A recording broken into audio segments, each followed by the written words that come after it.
రుద్ర మీడియాకు స్వాగతం.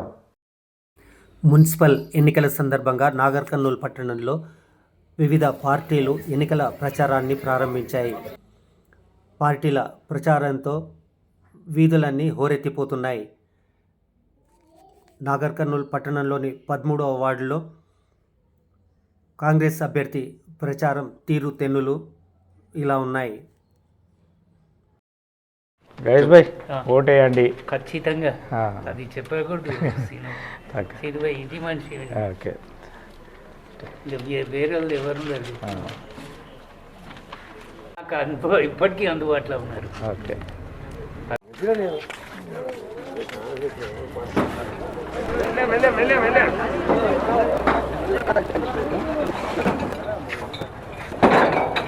ఓటేయండి.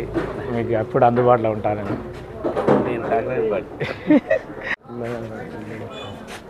మన కాంగ్రెస్ ప్రభుత్వంలో మన పూసల సంతోష్కు ఇల్లు ఇవ్వడం జరిగింది.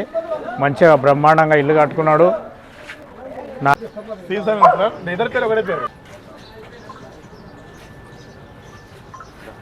బాబాయ్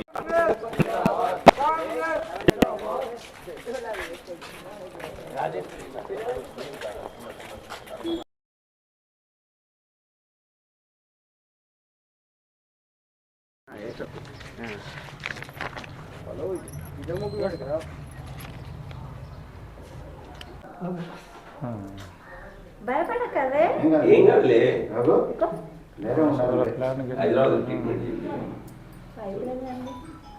మనం ఇప్పుడు నాగర్ కర్నూల్ మున్సిపాలిటీలోని 13వ వార్డులో ఉన్నాం. ఇక్కడ నుంచి కాంగ్రెస్ పార్టీ తరఫున అభ్యర్థిగా కొత్త శ్రీనివాసులు పోటీ చేస్తున్నాడు. ఆయన ప్రచారం ఎట్లా ఉంది, ఆయన గెలుపు అవకాశాలు ఎలా ఉన్నాయి, ఆయన ఎంతవరకు చేసింది ఏంటి, చేయబోయే అభివృద్ధి ఏంది, ప్రజలకు ఏం చెప్పదలుచుకున్నారు, అంటే ఓటర్లకు ఏం చెప్పదలుచుకున్నారనే విషయాన్ని మనం ఒకసారి ఆయన్ని అడిగి తెలుసుకుందాం. మీ ఎన్నికల ప్రచారం ఎలా సాగుతుంది? చాలా బ్రహ్మాండంగా సాగుతుంది. ప్రజలు బ్రహ్మరథం పట్టిండ్రు. ఈ ఎన్నికల ప్రచారం సందర్భంగా వార్డు ప్రజల నుంచి స్పందన ఎలా ఉంది? చాలా మంచిగా ఉంది. కాంగ్రెస్ ప్రభుత్వం రేవంత్ రెడ్డి సీఎం అయినాక 2 ఏళ్ల నుంచి మంచి అభివృద్ధి జరుగుతున్నది. రేషన్ కార్డులు కానీ,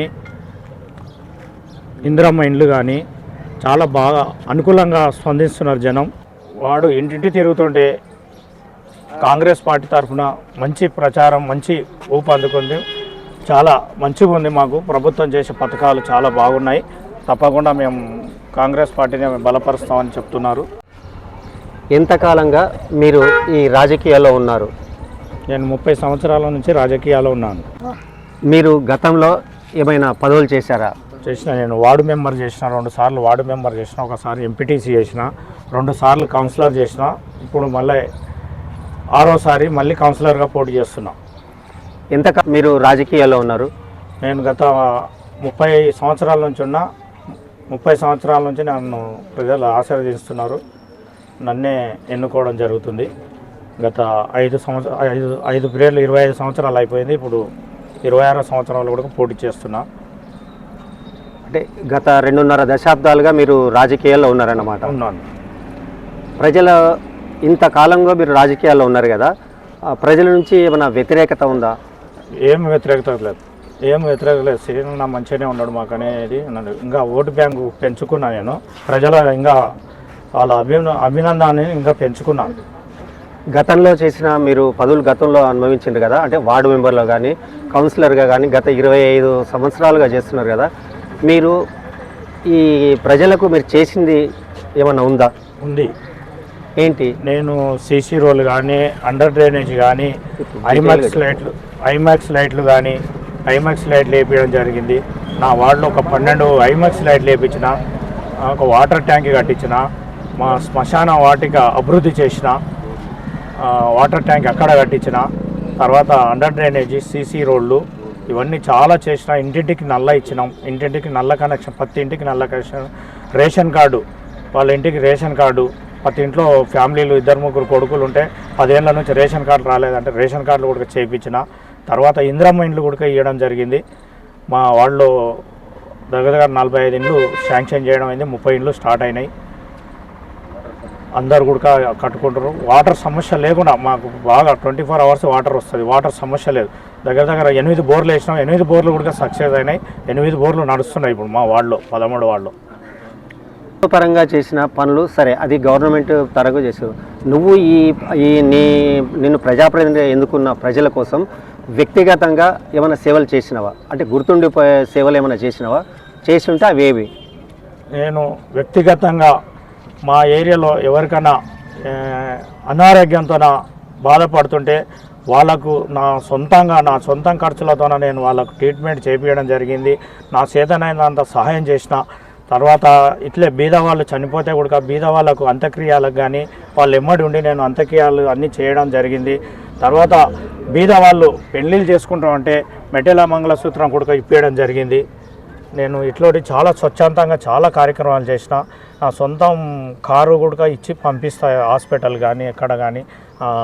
మా ఏరియాలో చాలా ఆర్థికంగా లేని వాళ్ళు బీద వాళ్ళు ఉన్నారు. వాళ్ళకు నేను చాలా ఆర్థికంగా సాయం చేయడం జరుగుతుంది నా వ్యక్తిగతంగా. ఎందుకంటే నా బీద ప్రజలు చాలా ఇబ్బంది పడుతున్నారనే ఉద్దేశం మీద ఒక ఫోన్ చేస్తే వాళ్ళ ఇంటికి వెళ్ళి వాళ్ళకు సహాయం చేయడం జరిగింది.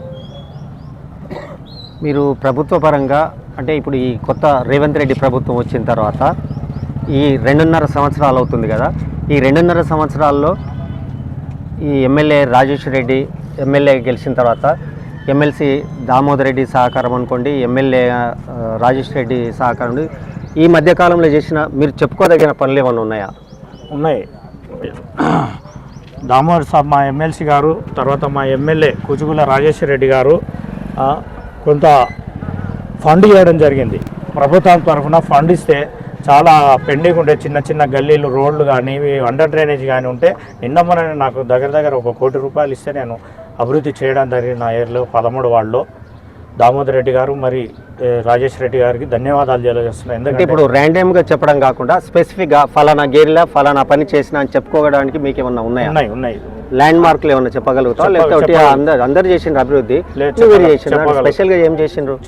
స్పెషల్గా రోడ్లు కానీ అండర్ డ్రైనేజ్ కానీ వాటర్ లైన్ కానీ ఇవన్నీ చేయడం జరిగింది.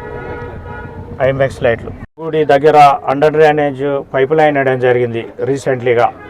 మా ప్రభుత్వం వచ్చినాక ఎమ్మెల్యే గారు ఫండ్ ఇస్తే అక్కడ చేయడం జరిగింది. తర్వాత ఫసివాళ్ళ సందు నుంచి ఇదమ్మ గుడి వరకు అండర్ డ్రైనేజ్ చేయడం జరిగింది. తర్వాత సమాధాన్ ఇంటి నుండి సుబ్బాయి ఇంటి వరకు అండర్ డ్రైనేజ్ చేయడం జరిగింది. తర్వాత సిసి రోడ్ వేయడం జరిగింది. తర్వాత ఐమాక్స్ లైట్ వార్డెన్ చెన్నయ్య పాత ఇంటి దగ్గర ఐమాక్స్ లైట్లు, మన వంకేశ్వరం బాలస్వామి ఇంటి దగ్గర ఐమాక్స్ లైటు, తర్వాత జమ్ముల ఇంటి దగ్గర ఒక ఐమాక్స్ లైటు, కరియమ్మ గుడి దగ్గర ఒక ఐమాక్స్ లైటు, తర్వాత హోటల్ సర్దార్ ఇంటికాడ ఒక ఐమాక్స్ లైటు, ఇట్లా మన సుబ్బయ్య మడే దగ్గర ఒక ఐమాక్స్ లైటు, తర్వాత ఎస్సీ కమిటీ వాళ్ళ దగ్గర. ఈ మున్సిపల్ ఎన్నికల సందర్భంగా అంటే మీరు గత 25 సంవత్సరాలు చేస్తున్నారు. ఇక్కడ కౌన్సిలర్గా కూడా ఎన్ని సంవత్సరాల నుంచి చేస్తున్నారు? ఎన్నో టర్మ్ ఇది? రెండో టర్మ్ అంటే జనరల్ 10 ఏళ్ళు. అంటే ఇప్పుడు రెండోసారి అనమాట. రెండోసారి అయిపోయింది అంటే ఇది మూడోసారి. ఇప్పుడు అంటే ఒక్కసారి కౌన్సిలర్గా ఉంటేనే లేకపోతే ప్రజాప్రతినిధి ఉంటేనే వ్యతిరేకత వస్తుంది ప్రజల నుండి. రెండోసారి అన్నప్పుడు ఇంకా అది పెరుగుతుంది. మూడోసారి అన్నప్పుడు ఇంకా మరింత పెరిగే ప్రమాదం ఉంది కదా. అట్లా మీకు ఏమన్నా పెరిగే ప్రమాదం ఉందా? దాన్ని ఎట్లా కవర్ చేస్తారు? అసలు పెరుగుతుందా లేదా? పెరిగితే ఎట్లా కవర్ చేసుకుంటారు మీరు? లేదు, నాకు మంచి స్పందన పెరుగుతుంది. నాకు ఏంటంటే ప్రతి 5 సంవత్సరాలకు పెరుగుతుంది కానీ తగ్గలే ఇప్పటి వరకు. ప్రజలు నా అందున ఉండరు. మా సీనాన్న మంచిగానే ఉంటాడు. మాకు గేరోడు, మేము ఆయననే ఉంచుకుంటాం, ఆయనకే ఉంటామని వేస్తామని చెప్తున్నారు. మంచి బ్రహ్మరథం పట్టిను. నాకు ప్రతి 5 ఇయర్స్కి ఓటు బ్యాంకు పెంచుకుంటున్నా కానీ తగ్గలేదు నాకు. నాగర్ కర్నూలు మున్సిపాలిటీలోని ఈ 13వ వార్డులో అంటే ప్రజలు ఎదుర్కొంటున్న తీవ్రమైన సమస్యలు ఏంటనేది మీరు ఏమైనా గుర్తించారా? ఇప్పుడు అంటే తాజాగా అంటే మీరు గతంలో చేసినది పక్కకు పెట్టేసేయండి.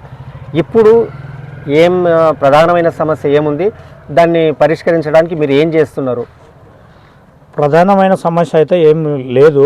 కాకపోతే పింఛన్లు రావాలంటున్నారు. గత ప్రభుత్వం పింఛన్లు ఇవ్వలేదు, 10 ఏళ్ళ నుంచి ఇవ్వలేదు.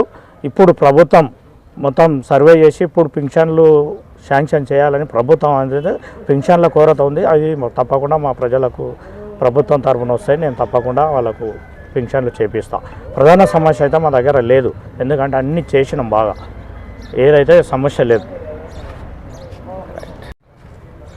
నాగర్ కర్నూలు పట్టణంలోని 13వ వార్డు అంటే మున్సిపల్ 13వ వార్డులో పోటీ చేస్తున్న కాంగ్రెస్ అభ్యర్థి కొత్త శ్రీనివాసులు అందరూ సీనియర్నే కావాలని కోరుకుంటున్నారు. నేను గత 2.5 దశాబ్దాలుగా రాజకీయాల్లో ఉన్న అంటే ఒక వార్డు సభ్యుడిగా, ఒక కౌన్సిలర్గానే కాకుండా ఒక వ్యక్తిగత ప్రజాసేవకుడు కూడా అంటే ప్రజాసేవకుడుగా కూడా నేను ఈ ప్రజలతో మమేకం ఉన్న ఈ వార్డులలో. అందుకని నా మీద ప్రజలలో ఎలాంటి వ్యతిరేకత లేకపోగా నన్ను ఆదరిస్తున్నారు. వాళ్ళు నన్ను అంటే నాకు ఈ ఎలక్షన్లో బ్రహ్మరథం పడుతున్నారు అనేటువంటి మాట చెప్తున్నాడు. అందరూ సీనియర్నే కావాలి అనేటువంటి స్లోగన్ తోటి ముందుకు పోతున్నారు. వాళ్ళు ఇచ్చేటువంటి ఆ స్లోగనే నాకు స్ఫూర్తిగా నేను ఈ ఎన్నికల ప్రచారంలో పాల్గొంటున్నాను కూడా కొత్త శ్రీనివాసులు చెప్తున్నారు. ఈ వీడియో మీకు నచ్చినట్లయితే లైక్ కొట్టండి, షేర్ చేయండి, సబ్స్క్రైబ్ చేయండి.